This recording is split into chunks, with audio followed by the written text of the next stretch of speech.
Porque quando os filhos chegaram em casa, Jacó foi se deparado com todo o dinheiro dentro das sacas.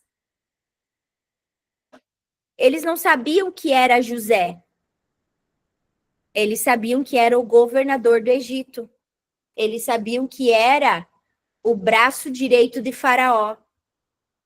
José, tão somente eles não conheciam quanto pessoa.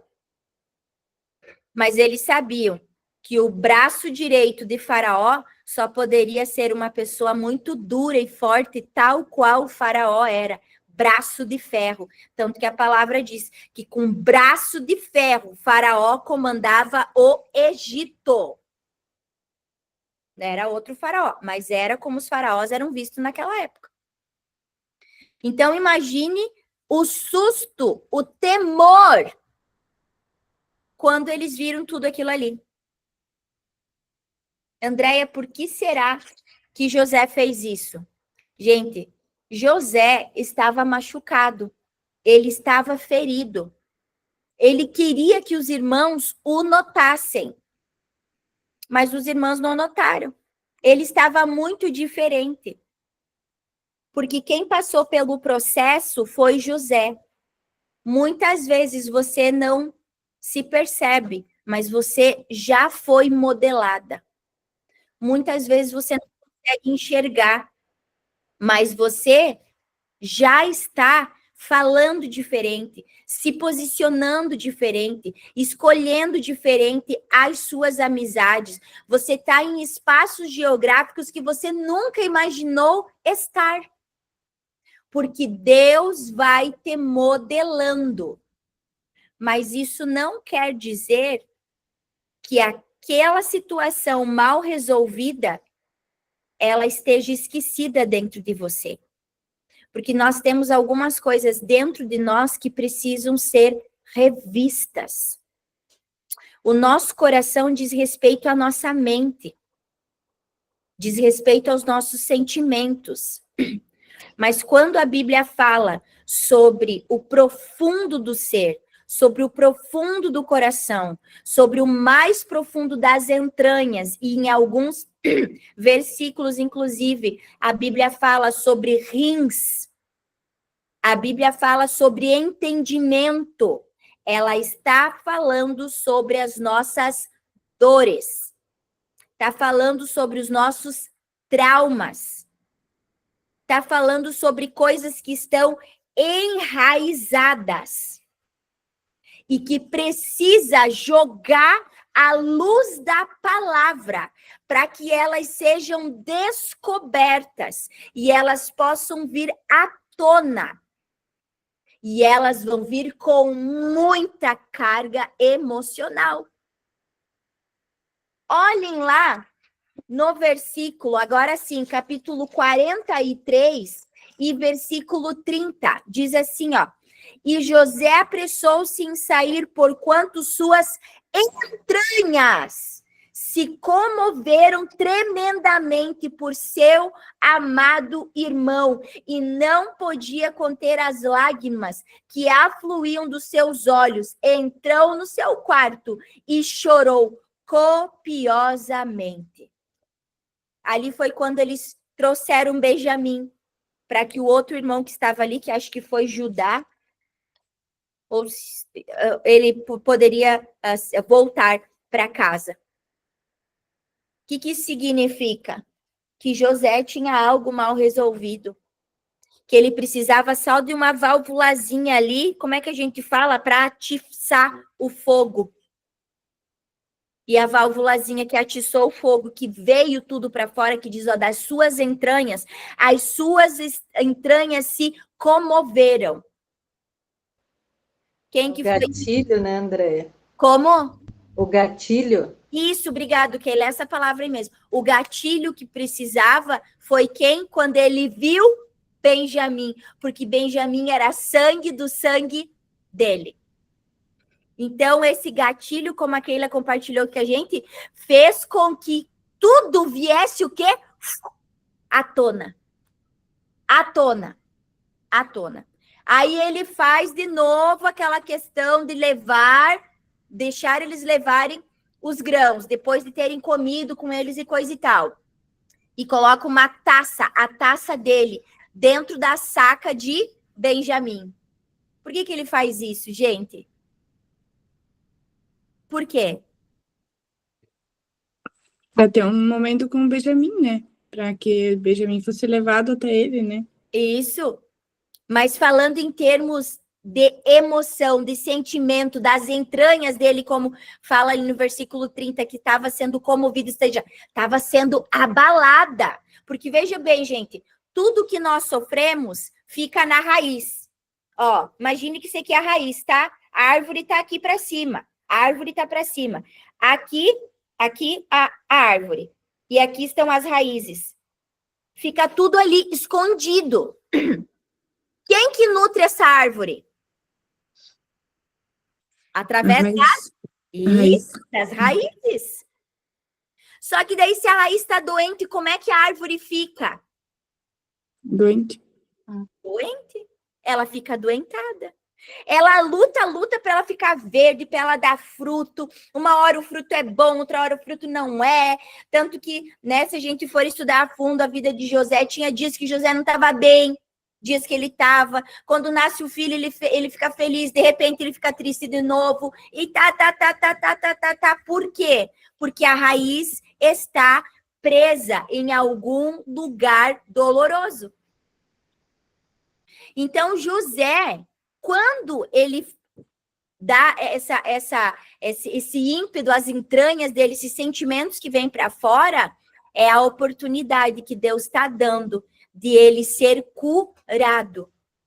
De ele ser curado. Por quê? Porque foi a partir de José que todas as nações da terra foram benditas. Foi a partir de José que todas as nações da terra começaram a ter uma herança. Foi a partir de José que passou por toda uma jornada de transformação, toda uma jornada de reestruturação, é que a família de José, que hoje é conhecida como povo de Israel, começou com José, pôde ter uma oportunidade. Por isso que quando a gente começa a ler sobre a árvore genealógica, né? A gente não entende muita coisa. E eu uma vez comecei a ler, parei. Comecei 2, parei. Na terceira eu disse, acabou a palhaçada. Eu vou ler todos esses nomes aqui. Eu disse, se está na Bíblia, tem algo importante. Por que essas pessoas estão tudo aqui? Gente, são vários capítulos com vários nomes que, tipo, nada a ver.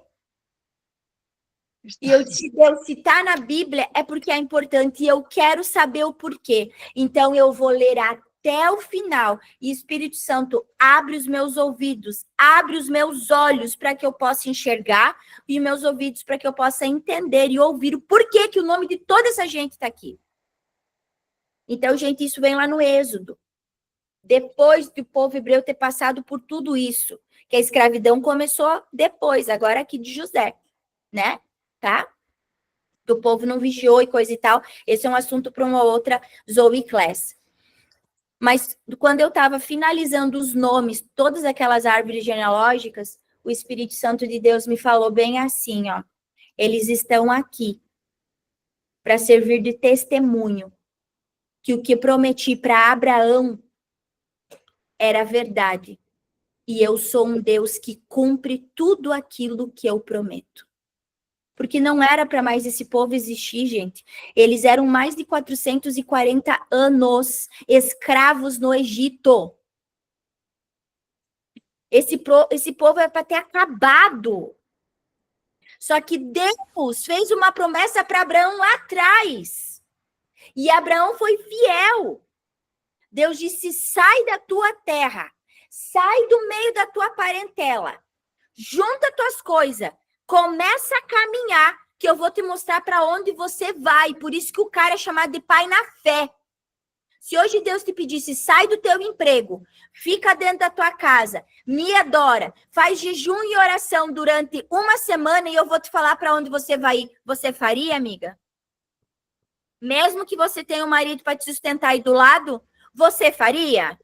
Não precisa responder para mim, não. Por isso que o cara é chamado de pai na fé. E ele foi. Então, Deus fez uma promessa para Abraão. E quando Deus cumpre, não tem faraó, não tem rei, não tem escravidão, não tem nada que faz com que isso não venha a ser cumprido. Pode passar centenas de anos, Deus vai cumprir. E foi isso que Deus fez sobre a vida de José. Ele trouxe a oportunidade de todos aqueles sonhos da infância virem a se cumprir a partir de uma dor, de uma jornada de dor e transformação que José passou. Quando José fez tudo isso e colocou mantimentos para a jornada de volta a Canaã dos irmãos, devolveu o dinheiro dentro das sacas, ele estava fazendo o quê? Se vingando, gente. Porque a dor, quando não é curada, ela traz sentimento de revolta, de vingança. Ou talvez uma dor, essa dor, ela traz um sentimento de um dia eu vou mostrar para que é que eu vim. Você não fala isso, você não compartilha, você nem nunca pensou, mas o sentimento que está enraizado diz isso. Eu vou vencer, eu vou ser melhor, eu vou ser perfeita, eu vou fazer, porque um dia aquela pessoa vai ver quem é que eu sou. Sabe qual que é essa palavra, amigas? As 3 letras. Ego. E o ego é destrutível. Ele tem um outro nome chique na Bíblia. Chama-se orgulho. Chique no sentido porque acaba que os livros trazem muito mais esse nome orgulho do que ego. Mas é um ego exacerbado. É um ego inflamado. Uma ofensa. Isso mesmo, traz também esse sentimento de ofensa. Então, o ego, ele é o orgulho. E o orgulho é a raiz de todas as coisas aqui na Terra. Andréia, ela não vem a partir da rejeição? Sim, ela vem a partir da rejeição. E José foi rejeitado. Por quem? Pelos irmãos. Quem que está na frente dele? Os irmãos. E as raízes de José estão machucadas por quem? Pelos irmãos. Então, Deus quer curar José e restabelecer ele por completo. Então, ele traz a José uma oportunidade de que o entendimento dele venha a ser curado. Por isso que ele diz, as minhas entranhas se comoveram diante de mim. Elas começaram a borbulhar. E ele foi tomado por uma dor terrível. E ele vai para o quarto, sai correndo, vai para o quarto. E lá ele chora copiosamente. Copiosamente, o que é, Andréia? Desesperadamente. Eu não sei se você já teve essa dor tão grande ao ponto de chorar copiosamente. Mas é uma dor que dói. Dói muito mais do que você ter levado uma surra do seu pai. Eu já levei algumas surras, algumas tumbas de pai. E dói. Dói porque tu não consegue arrancar, não tem um tempo daquilo passar. E foi isso que José estava sentindo, amigas. Ele estava com dor, ele foi machucado, ele foi humilhado pelos irmãos. Imagine que aquela época, ainda é, né, minha gente? Mas ele foi vendido, ele era filho de Jacó, um cara muito bem sucedido, muito bem amparado em termos de família, porque ele tinha 2 esposas e mais 2 concubinas. Ele tinha 12 filhos, mais uma menina. Ele era muito bem estruturado financeiramente. Ele era muito bem visto na sociedade ali, naquela sociedade em que ele vivia. Tanto que, André, como é que tu sabe disso? porque os irmãos dele saíam longe para dar pastagem aos animais. E José vinha e ia atrás dos irmãos para levar mantimento e comida, porque o pai assim mandava ele ir. E ele não sabia onde é que estavam os irmãos e pedia: "Ô, viu meus irmãos?" Eles diziam: "Ah, teus irmãos foram para aquele lado." Quando ele chegava lá, os irmãos já tinham levado o gado, as ovelhas para outro lugar, as cabras para outro lugar. Oi? Acho que escapou. Levado já para outro lugar. Levado já para outro lugar. Então ele dizia: meus irmãos que estavam aqui, você sabe para onde eles foram? Eles foram para outro lugar. Então, Jacó era conhecido. Era muito bem visto. E de repente José é escravo, sem nome, sem sobrenome. Ele foi muito humilhado pelos irmãos. E isso acabou trazendo uma dor terrível para a vida dele, que não foi resolvida. Então, o orgulho, minhas amigas, ele chega na nossa vida, tá? E ele começa a fazer uma feridinha, pequenininha, sabe? Pequenininha. Uma feridinha pequenininha. E com o tempo, ela só vai aumentando, aumentando, aumentando. Assim como a lepra de Naamã, da aula passada, a gente vai tentando colocar curativos. Mas não dá para colocar, amigas. Não tem como colocar curativos em algo que já tomou proporção da tua vida inteira, ao ponto de tomar conta das tuas entranhas. Sabe, isso vai acabar trazendo hoje, vai acabar trazendo para você algumas atitudes que talvez você não entenda o porquê isso acontece. Mas eu vou relatar algumas para vocês aqui, ó. Brigas no casamento. Tem que sempre você ter a razão. Sabe? Você sempre fica ali nessa discussão. Porque isso, porque aquilo. Aí vocês estavam na cozinha, daí o marido foi pro quarto, tu vai lá atrás. Mas não sei o quê, não sei o quê, não sei o quê, porque olha aqui como é que eu tenho razão. Olha não sei o quê. Por quê? Porque lá atrás você tem uma ferida que tu foi rejeitada, tu foi machucada. Aí te traz isso impaciência. Você é impaciente. Você não sabe ficar caladinha. Mesmo que você tenha razão. O sábio Salomão diz assim que existe sabedoria no calar. E até o ignorante passa por sábio quando se cala. Eu acho lindo esse provérbio. Até o ignorante passa por sábio quando se silencia, quando se cala, né? Outra coisa. Palavras de acusação. Você fica acusando os outros. Porque você é isso, que você é aquilo, que você é aquele outro. Pá, pá, pá, pá, pá, pá, pá, pá. Você se sente abandonada. Alguém já se sentiu abandonada aqui? Principalmente no começo do casamento, né? Eita, o marido não pode jogar bola que tu se sente abandonada. Gente, eu me senti abandonada por uns 5, 6 anos, logo depois que eu casei. Grávida ainda potencializou as entranhas. Os hormônios potencializaram tudo, minha gente. Olha só, outra coisa muito terrível. Surras. Castigos exagerados. Críticas. Comparação. Falta de amor próprio e falta de amor ao outro. Porque não tem como eu amar o outro se primeiro eu não me amar. É uma ordenança bíblica.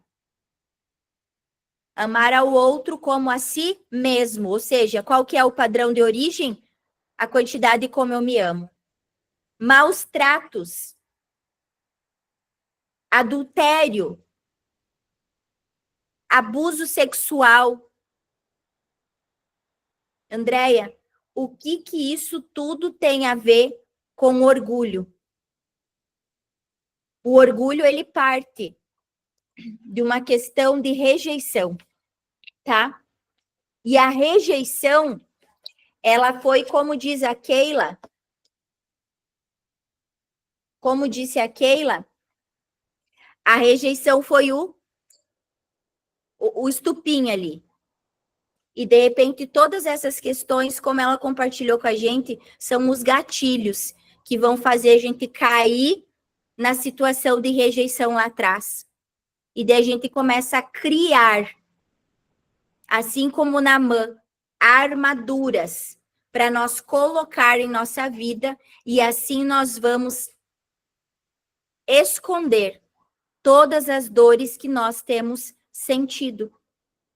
O orgulho, amigas, ele não surge de uma forma assim, do nada, como se fosse mágica dentro de nós. Ele tem uma raiz. E essa raiz chama-se rejeição.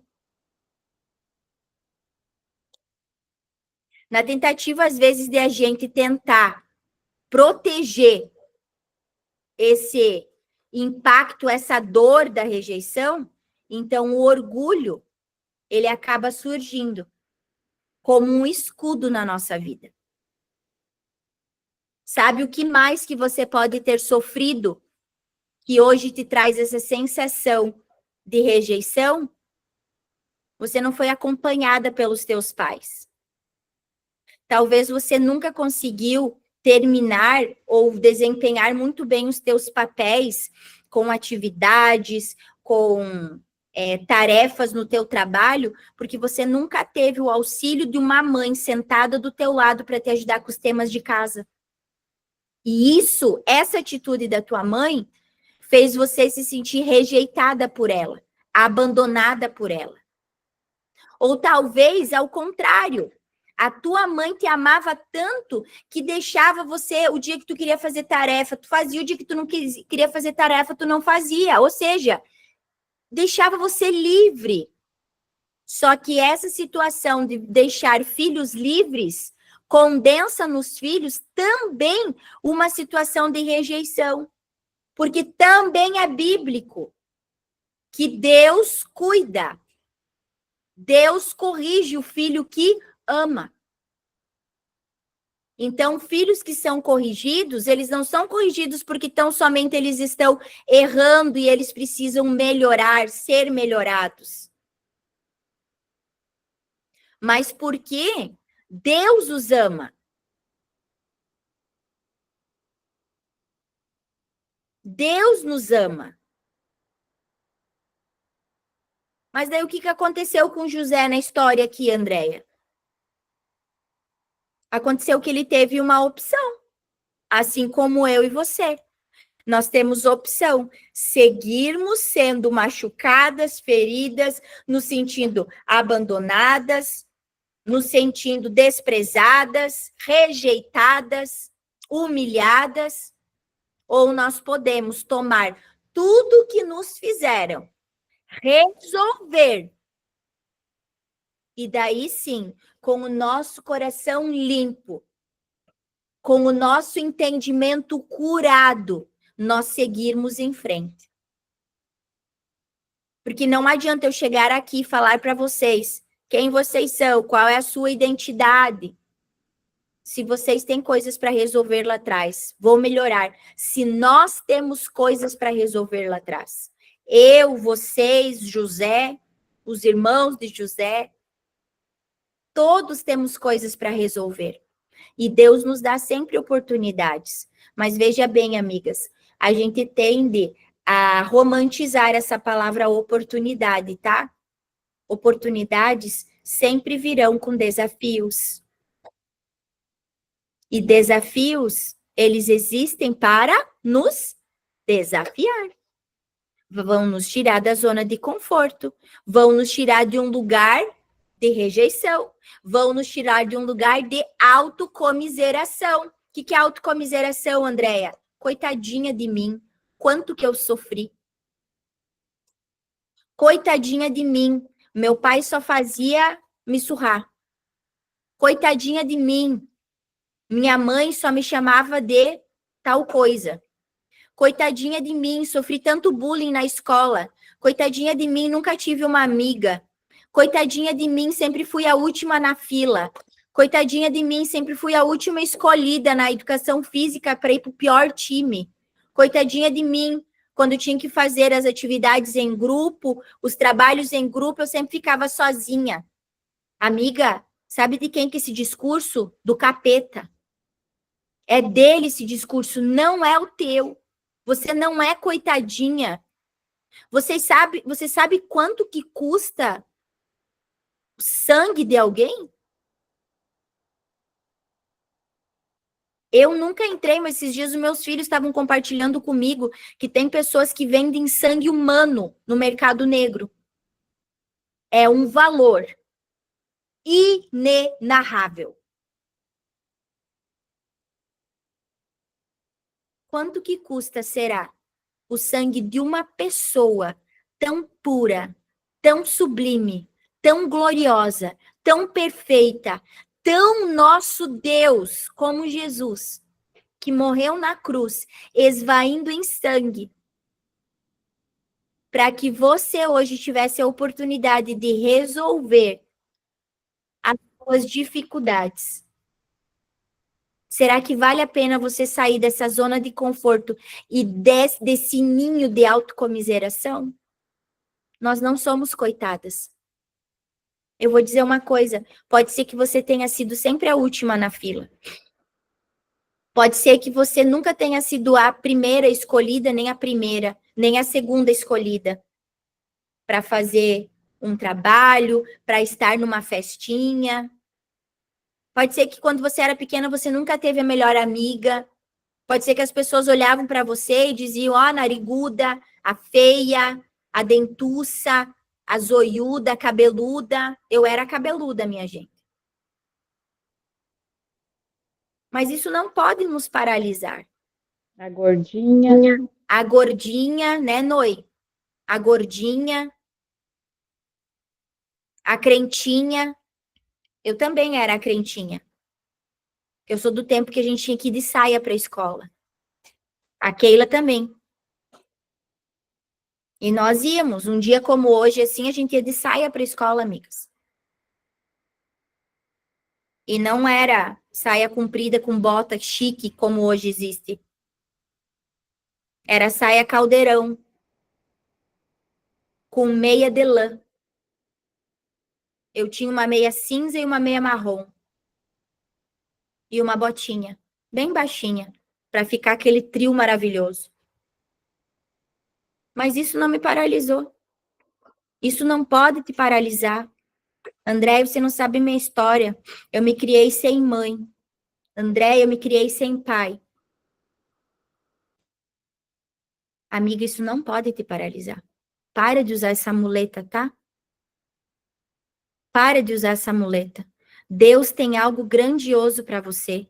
Deus tem o Egito para você governar. E enquanto você estiver usando essas muletas, faraó nenhum vai querer falar com você.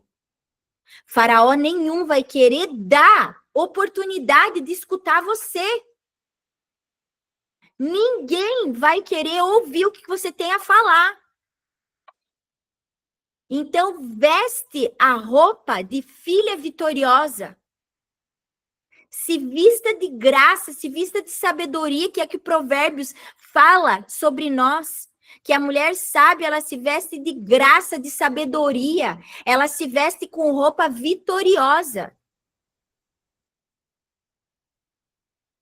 Não deixe as pessoas falar para você quem você deve ser.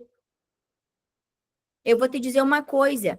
A nossa identidade, ela já foi decretada lá na cruz do Calvário, quando o nosso Salvador, que é o nosso irmão mais velho, Jesus Cristo, morreu por nós. Eu não sei vocês, mas aqui a gente é muito conhecida pelas nossas famílias, é algo cultural. Então, por exemplo, a Andréia é filho do Paulino e da Mari. A Paula é filha da Suzana e do fulano. A Ju é filha do ciclano e da Beltrana. E isso acaba sendo como referencial para a nossa vida.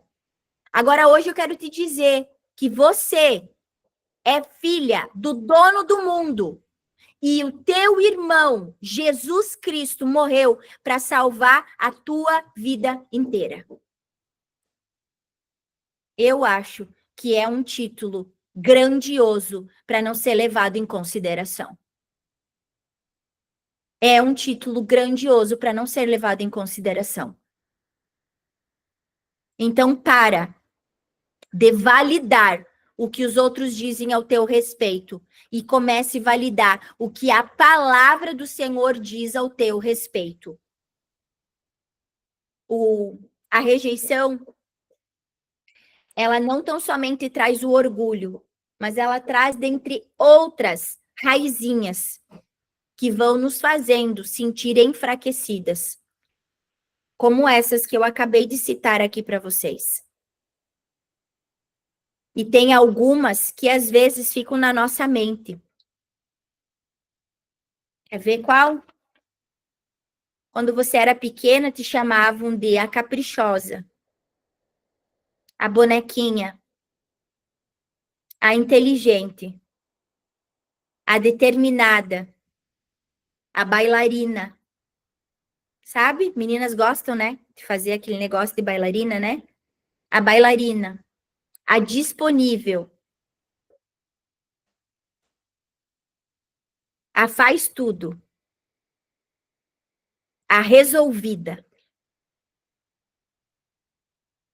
Andréia, mas esses adjetivos ou rótulos são coisas boas. São. Até que na hora que a gente recebe, são. Quando a gente se é pequena, a gente não tem essa malícia nas palavras. O problema é que quando se recebe esse tipo de rotulagem, a gente veste eles. E como é difícil ser a perfeitinha a vida inteira. Como é difícil ser a inteligente a vida inteira. Como é difícil ser a resolvida a vida inteira. Como é difícil ser a disponível a vida inteira.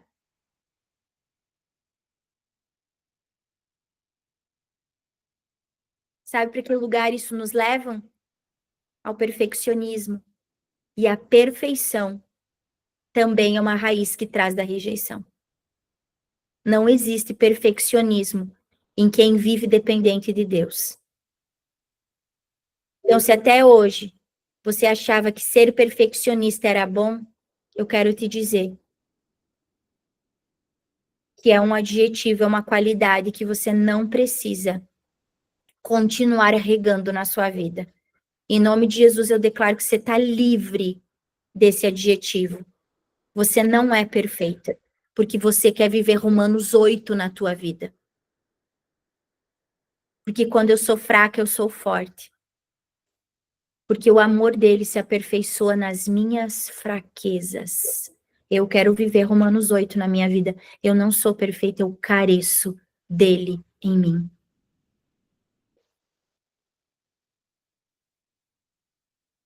Amigas, hoje, a partir de hoje, nós vamos viver a perfeição que o Pai faz em nós.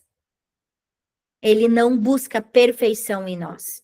Ele vem nos aperfeiçoando à medida em que nós vamos liberando espaço para que ele se subsista, para que ele fique. Então, a atividade da semana é: escreva quais rótulos você ouvia quando você era menina e que você sente que hoje isso acaba te amarrando. Acaba te amarrando.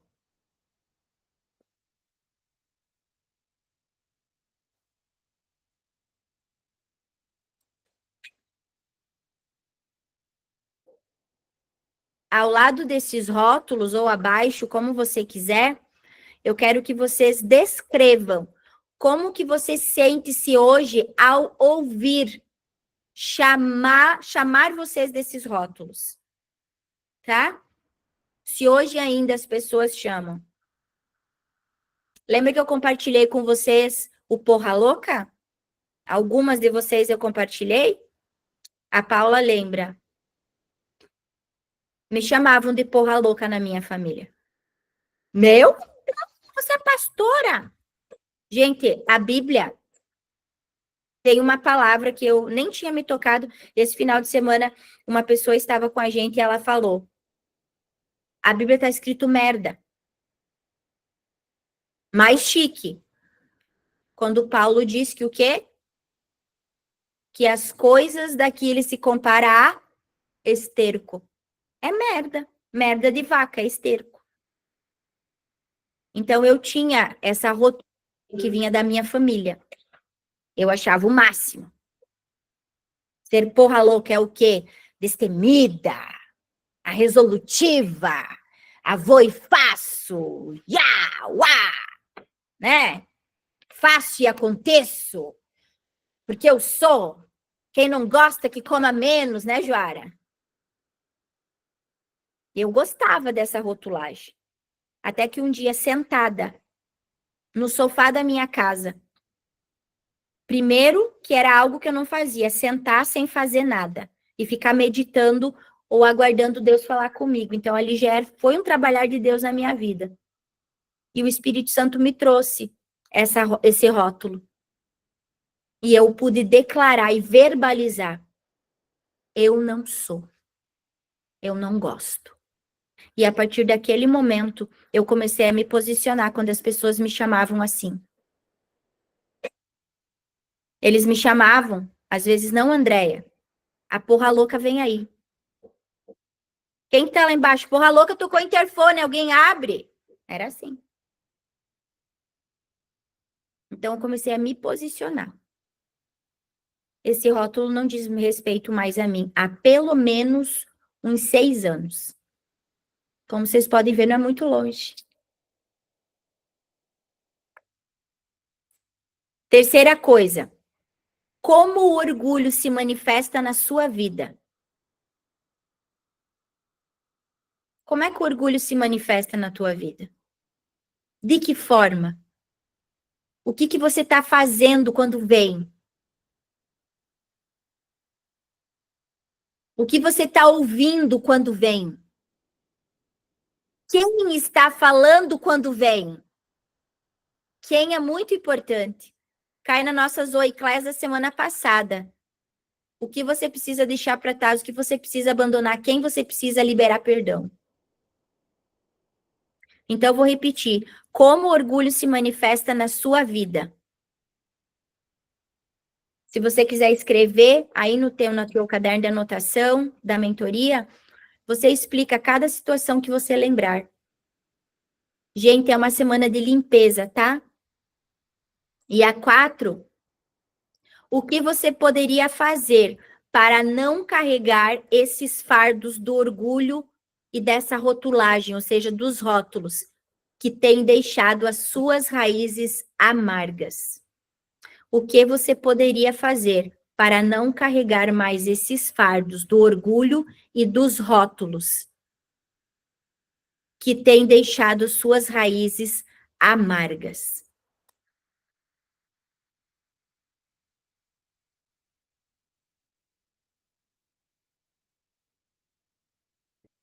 Então, o primeiro, vou escrever aqui. Escreva os rótulos que ouvia na infância.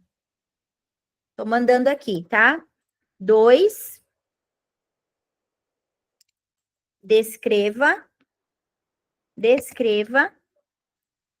como você sente-se ao ouvi-los hoje. 3, como o orgulho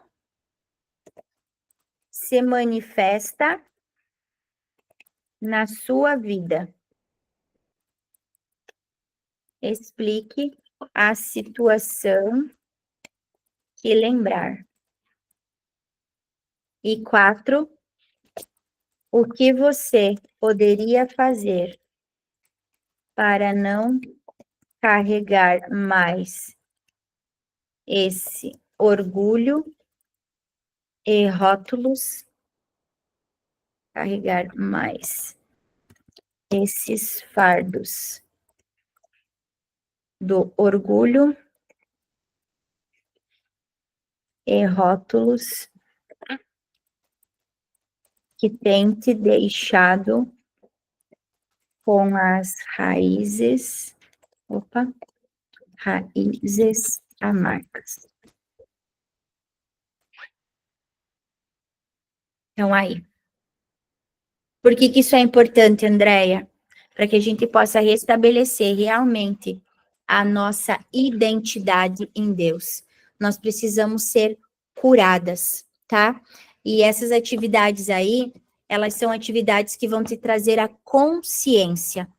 Nós não temos como vivermos a abundância de Deus na nossa vida se nós, primeiramente, não reconhecermos aonde estão as nossas debilidades.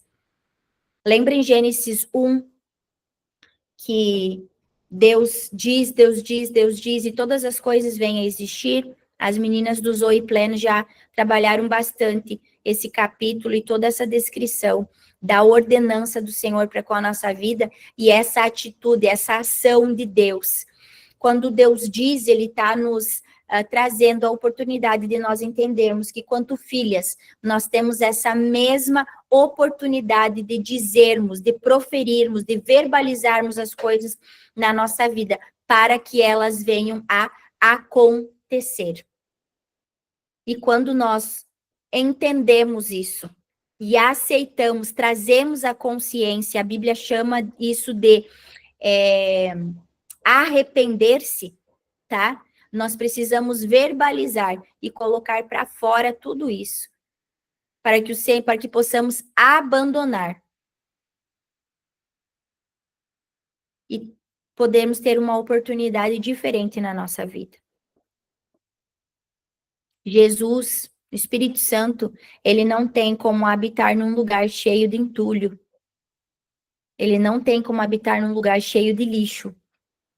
É por isso que nós precisamos limpar a casa, deixar a casa limpa.